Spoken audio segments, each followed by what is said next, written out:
paid in over 100 times for the Albion in league games and had some big moments. It's a terrible crash when it's taken away from you at 26, as it was. It was tough.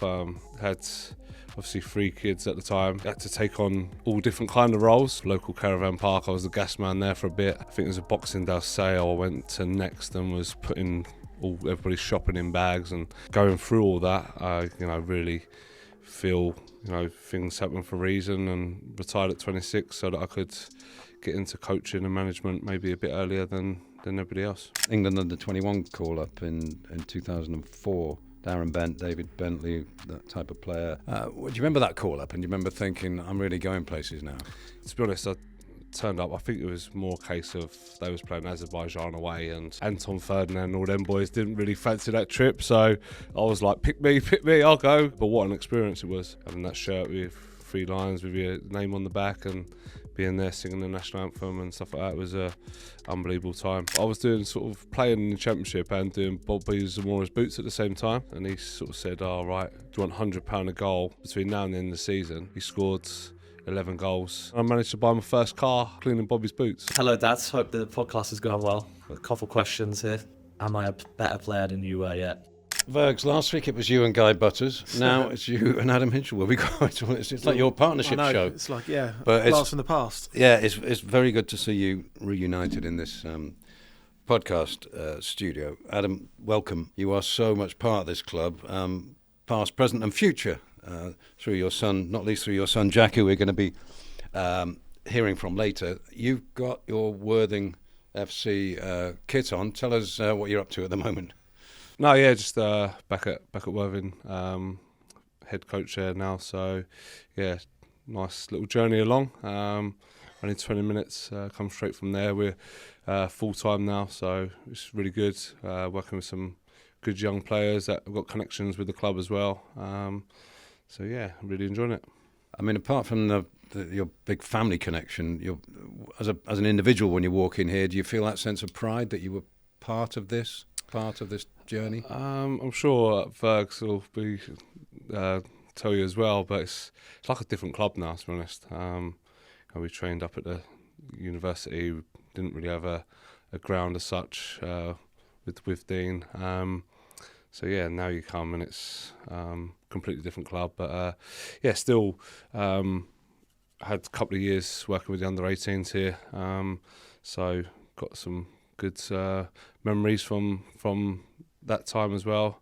So yeah, it's a bit more, you remember that than it being the same club that we were sort of part of, really. Yeah, I always say I was at the club at the wrong time. 20 years too early. Yeah, coming up through the ranks. But yeah, Adam and I were youth teams together, coming through the system. Was it always an intention of yours going to management? Not really. Probably retired at 26 and didn't really know what I was going to do, to be honest. My brother-in-law got made redundant at a similar time, and we was like going off to Portsmouth, going to like sell cleaning products and talking football all the way over there, all the way back, and then it just suddenly dawned on us that we want to set up a coaching company, and then got into it, and Selzy asked me to be their manager at 28, and then 42 now, believe it or not, still involved in it. So if anything, like retiring early give me a head start, I think, into my next sort of port call, which was to become a manager. And yeah, just had a real passion for it, and like I say, I was at Brighton for a couple of years, but that's more of like a development type thing, and knew I had a bit more passion of wanted that result on a Saturday. And I think if you're involved in an under-18s and you're developing players, then it's a bit different to actually the 3 points mattering on a Saturday afternoon. Yeah, I mean, he paid in over 100 times for the Albion in league games and had some big moments. It's a terrible crash when it's taken away from you at 26, as it was. How quickly did you pick yourself up and say to yourself, okay, I can still play a role in this game. I can be a coach. I can be a manager. Yes, it was tough. There's no getting away from it. But yeah, had obviously 3 kids at the time. We had to sort of move out of the house and move in with my mother-in-law, which I'm very grateful for. Had to take on all different kind of roles, and then very lucky to, then have a career now in being a full-time coach again and getting into the club, working with the under-18s.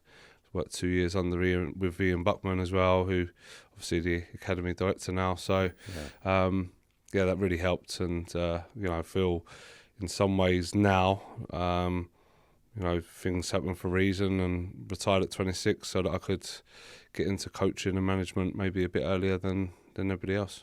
I mean, you just said you had to move in with your in-laws, but that's the bit that people don't see. They think, okay, the career stopped at 26.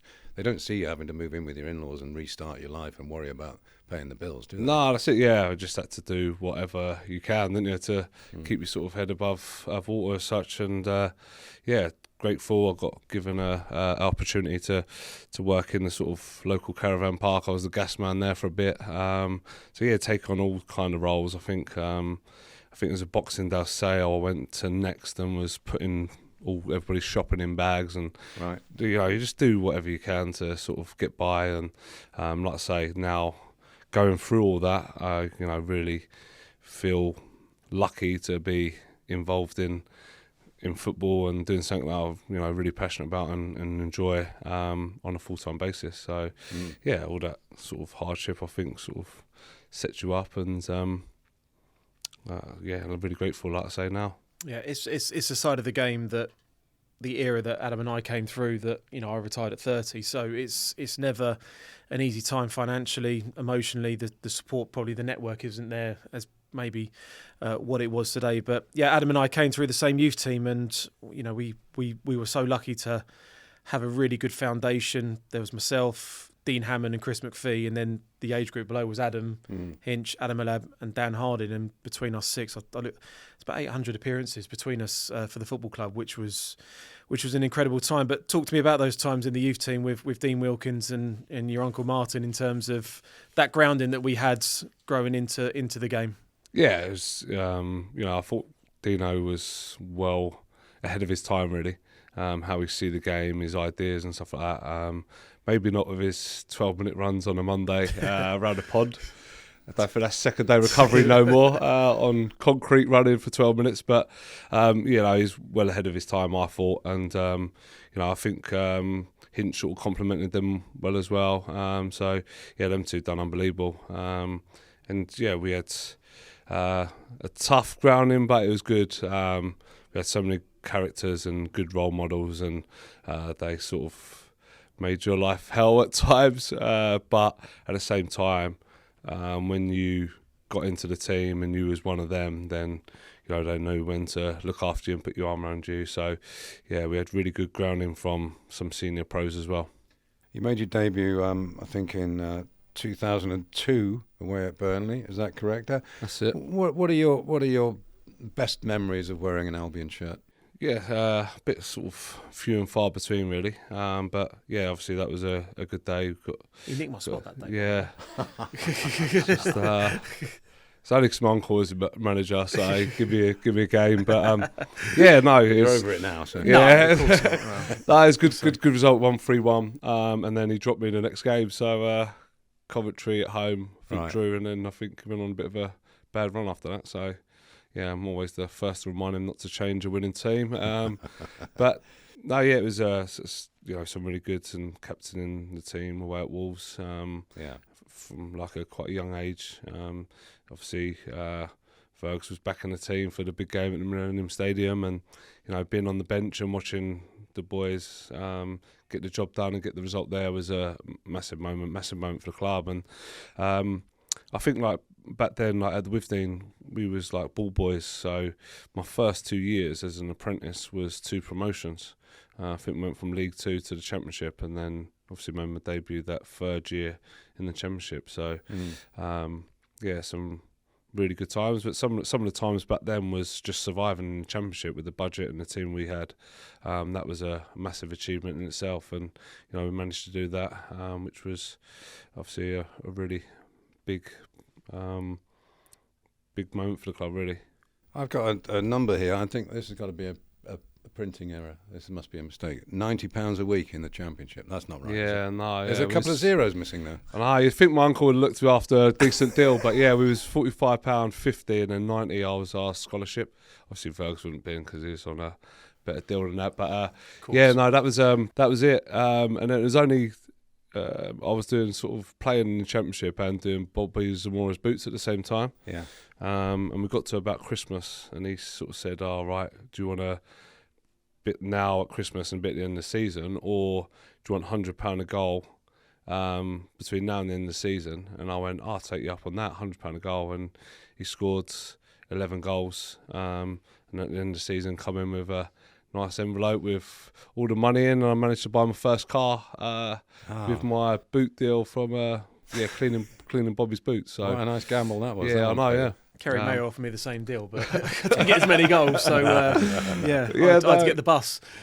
But all that sort of stuff, like we carrying like we had 4 sets of kit, and in a big Era bag up to from Falmouth Station, and all that sort of stuff. Like I think it made us really. It was all part and parcel of it, and I wouldn't have had it any other way. We was ball boys at match days, so I was there. You're there. You're living the moments with the players, and I think that sort of, for me anyway, give me like a real incentive and motivation to want to be out there playing, being that close to the action. So it's really, like I say, good grounding for any young player. Your uncle Martin's always been thought of as an outstanding coach. And what did you learn from him? What did he do to your game? I think he just knew when to push me at the right time. There's always, you'd be playing in a game and he'd shout on, "Hinch, you all right?"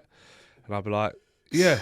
And he'd go, "Well, liven up then." And I would just rile me on, and I'd have to go and get close to someone and let them know I was there. And just knew how to, at the right time, just have a little word in your ear, or and like I say, Dino tactically was very good, and I think they complement each other brilliantly.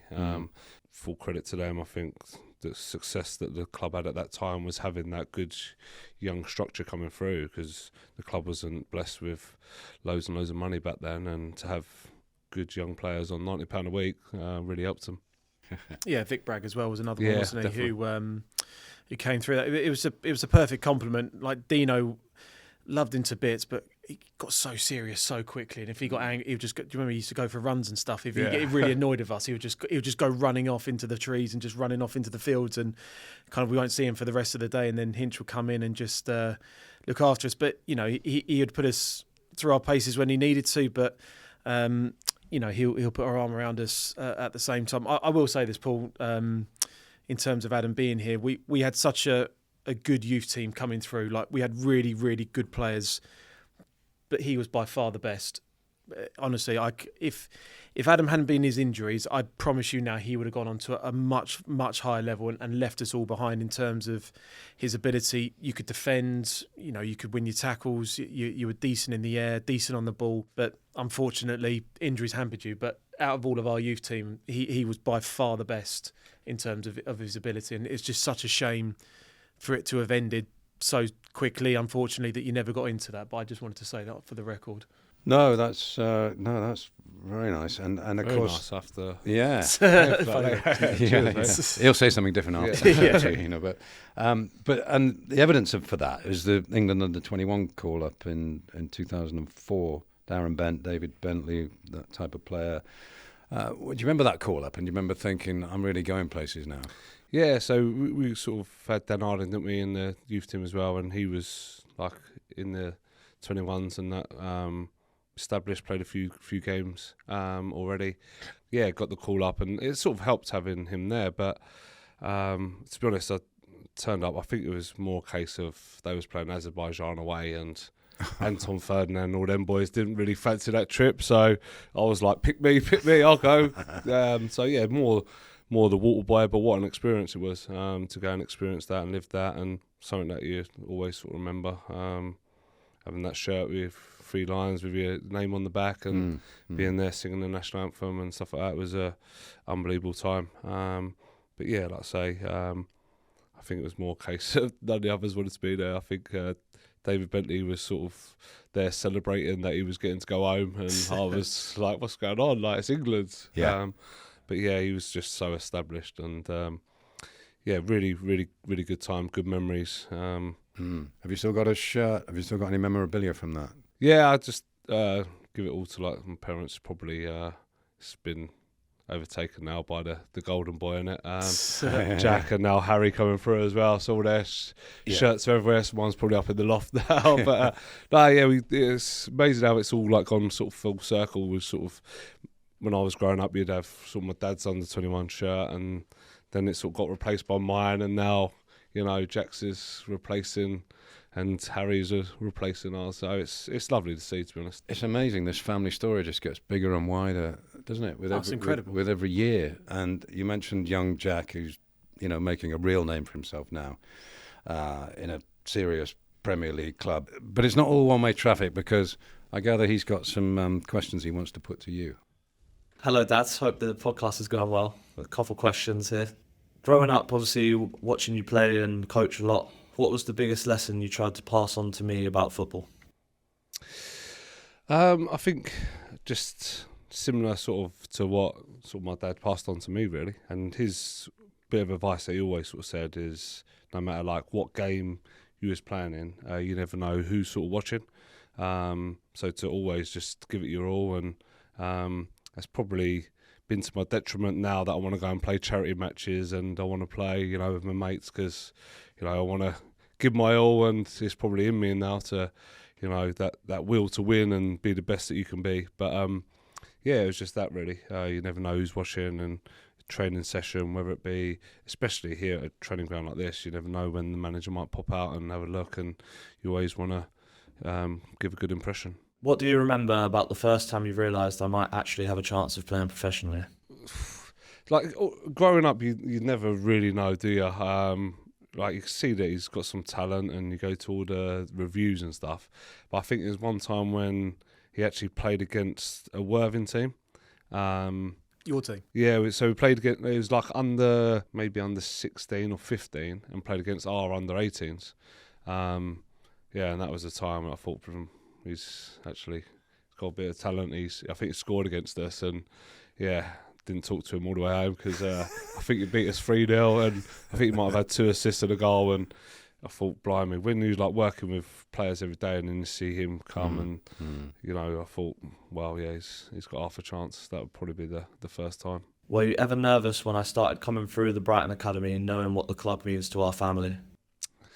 No, I think just a sense of pride. See him don the blue and white stripes for the first time was, just an almost, so proud and very lucky to have done that myself, and then to see your son do it makes it's even better. So, no, not nervous. Always backed his ability, and thought if he just given the chance, and he was, how things turn out, he was lucky. I think Roberto De Zerbi come in when there was a World Cup mid-season, so they got to go out to Dubai, and I just remember saying to him, look, it's not a holiday, go and show what you're all about. Like, I know you're only 18 or whatever, but go and show what you're about and put yourself about and make an impression.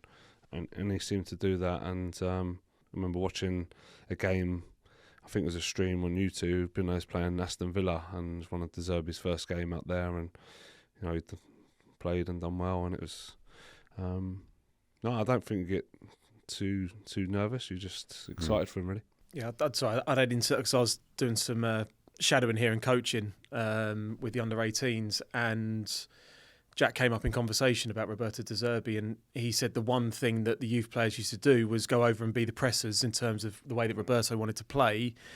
And he said the one thing that kind of caught his eye was Jack's intensity to go and close the ball down, that kind of attitude. And probably that advice that you gave to him, saying, listen, you never know who's watching. This time the manager's watching you. And he just said, didn't really touch the ball very much, but he just said his intelligence and the way that he saw the game, but his intensity in the press was something that caught Roberto's eye that has seemed to have folded well for him. Yeah, even when I was like working with the under-18s here, and say like a Jason Malumbi or Danny Mandrew would go and train with the first team, like I say to him, go over there and Like, let them know that you're sort of there, sort of thing. Don't just go over and be a passenger. And you got to play a bit different. Don't just play how you do with the 18s. You got to up your game and play a bit different and get noticed. You've got to take these opportunities when they come around. And that's the advice I would give to them. And same with Jack when he went away. And lucky for him that he got that opportunity, because it's very. And I think when you are away, you do get to see someone a bit more. It's a bit more 24/7 in their character and how they behave, and he's probably lucky he got that opportunity when the manager come in, and you've got to take those chances when they come. Yeah, I mean, he's every club's dream academy product, isn't he? Because he's got ability and he's got this fabulous attitude and professionalism about him, hasn't he? Yeah, I think and maturity. That's it. I think that's whenever you speak to any sort of like the older players and coaches and stuff like that, the first thing they go to is, you should be proud of him as a person, and how he goes about his day-to-day business and how he works hard and stuff like that. And I think that's the one thing that you, sort of like me, my wife and all the family are most proud of, really. Is there anything you wish you had told me earlier in my career that you now know as a coach? Oh, that's put me on the spot, really. Probably just obviously playing loads of different positions. My youngest son spent time up at Leeds recently, and he probably had 18 months of just playing up front the whole time, and he's come back to Brighton now and he's playing loads of different roles, and I really think that's helped him sort of develop. And I think the same with Jack, really. Don't just settle for one position and play in that position because you're the best in it. Go and play left back and left wing and all those different positions, because obviously can really help for a young player to be able to play in different positions. I think it's really been the main reason why he's had so many opportunities, and that would be the main bit of advice really for him as a youngster, to try and test yourself in different positions, even though you might be a bit out of your comfort zone.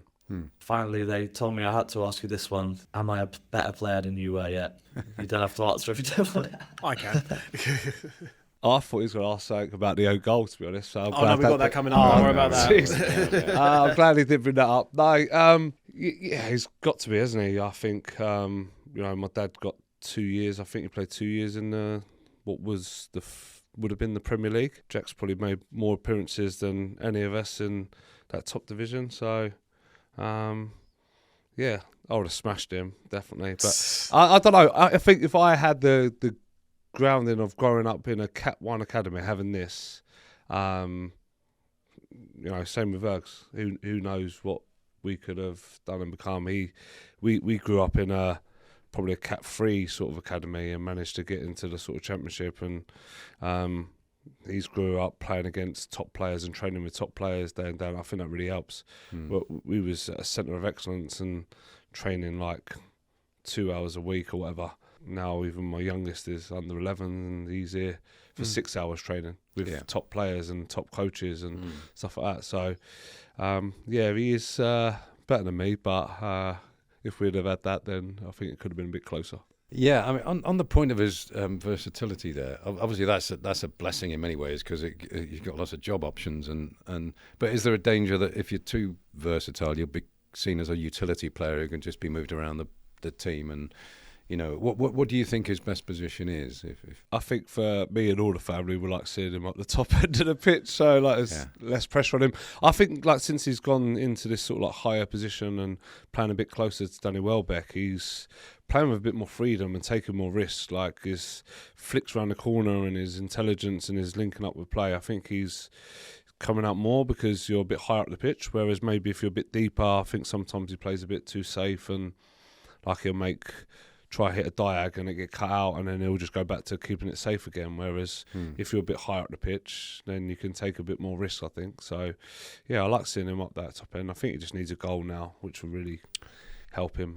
He should have scored the other day, a couple, but I think if he gets even that, I think he's had 71 appearances, got 9 goals, so it's not a bad tally for someone that's not really played up that top end of the pitch all of his career. It's incredibly rare for an English youngster to be able to play full back, central midfield, and then go up and play almost a number 10 role. I mean, that I can't think of many young players who've been able to do that in the last 20 or 30 years. Yeah, like I say, when he always sort of played as a sort of 6, a deeper midfielder, and then he played this game as like a false 9 against us and scored and had 2 assists, and he's done very well. So I always felt that could be an area that he could play eventually, but didn't expect him to go and make as many appearances in that position. And obviously he got forced there with the Tottenham game last year and got a couple of goals and stuff like that. So I think it's a position that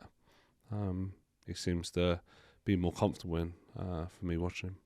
And with the England squad announcement today for the Uruguay and Japan games, Jack's not in it, but it's not, the door's not completely closed. But if he had to wait a bit longer, that wouldn't be a disaster, I suppose, would it? No, I don't think so. I don't think we're talking about England here. It's the pinnacle, isn't it? So I think he's got to do a bit more personally to get in and around that.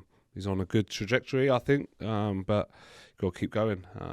Some of these players have been doing it in the Premier League for 2 seasons regularly and regular with their consistent performances, and he's had probably a good run of form in the last few weeks, but he needs to do that for like 10, 12 games for me to then be considered for the England sort of setup. But like I say, he's on a good trajectory and keep working hard, and it's always good, I think, to have them kind of targets. So if it don't happen now, get back on the training ground, get with your coaches and try to work a bit harder to get there.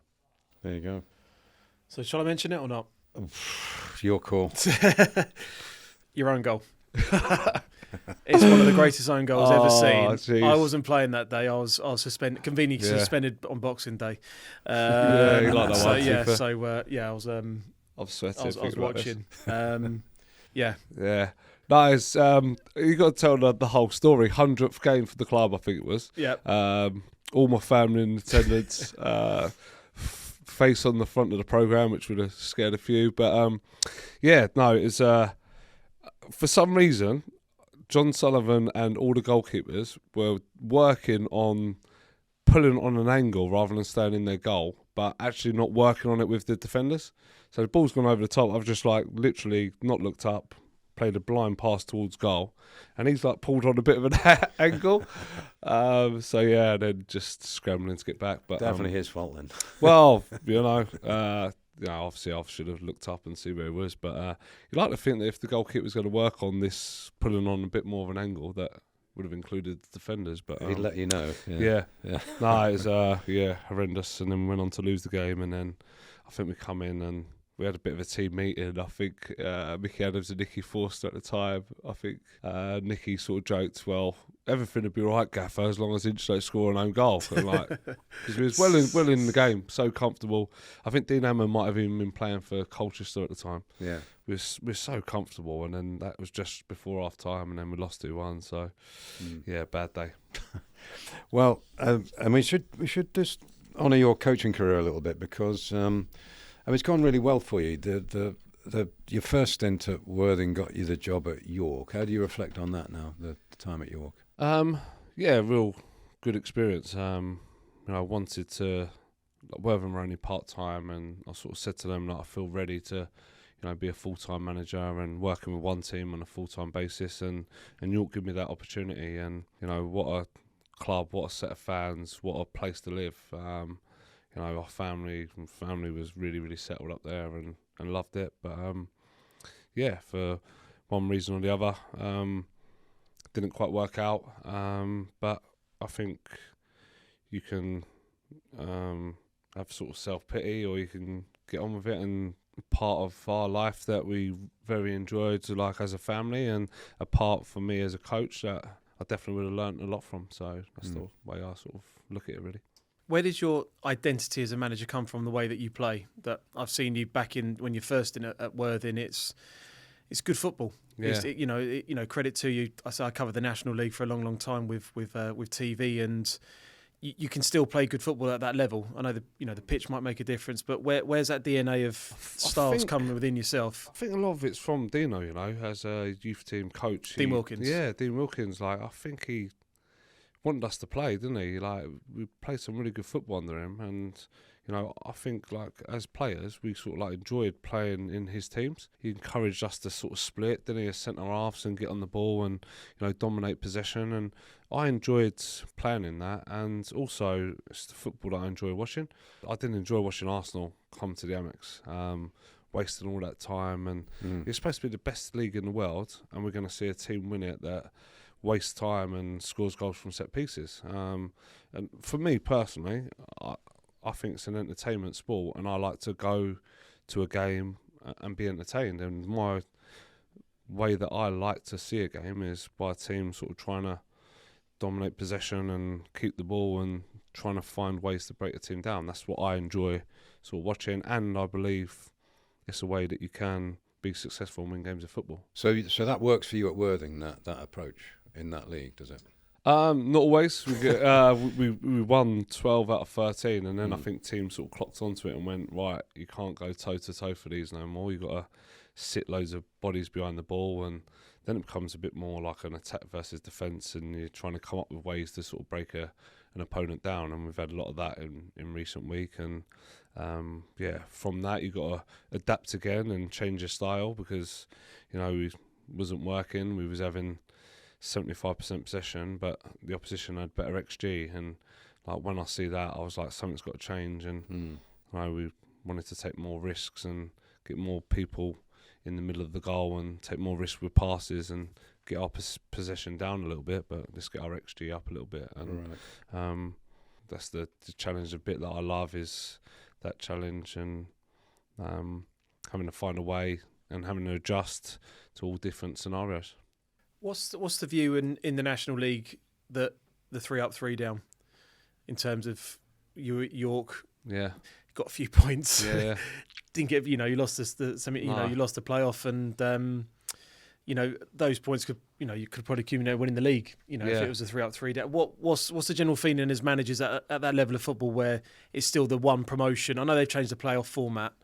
But as a manager, what's the kind of general mood from all managers in that league? Yeah, I think, like, I know the club at the time come out and said, like, what a bad thing it is. And I do honestly believe now that it's just a bit of a bottleneck. Like, all the other leagues, you get at least 2 go up, and then you get a playoff and stuff like that. League 2, you get 3 automatic go up, don't you? And then it goes to 1 in the National League and National League South. And it just seems like a bit of a bottleneck. And I think, like, there's National League clubs like York, like Oldham, that were there last year, Barnet, and these teams that are ready to go into the National League, into the Football League again. And it's so tough when they don't. All the funding and stuff that gets handed down from the Premier League stops probably a lot of it at League 2. So got to look at it now. And you look at how Oldham, Barnet, Chesterfield, all these teams are doing that have come up recently. Bromley, they're now top of the League 2. So it's not like they're going to go up there and struggle. No. They're going to go up there and they're going to compete. I think now the National League is like a 5th league. There's not part-time teams really now.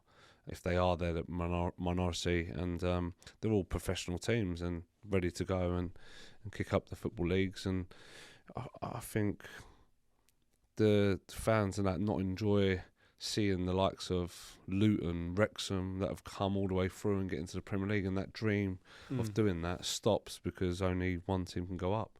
I think the fans and the purists of the game love seeing those fairy tale stories of these teams going from non-league all the way up to the Premier League. You might see it in 4 years or whatever. Wrexham have done it. I think we're stopping them sort of stories happen. There's a good story happening here, and your son Jack's very much part of it. I think we've had most of the family on the podcast now, haven't we, Tom? Is there I'm sure my daughters will want to come on at some point. Talk about their cheerleading. But, I remember being in the pitch and piano when he told me that his missus was pregnant. Yeah. And that was... And you said that's another academy player for us. Yeah, straight away. That was mental. Yeah. Our time's gone. Thanks very much for joining us, Adam. It's really good to talk to you. And that was a brilliant Q&A with your own son there, I thought. Great. When he's finished playing, he's got a job in the media, hasn't he? Let's face it. Someone must have prompted him with them questions. He can't know himself. Thanks, Adam. All the best. Thank you, mate. Nice one.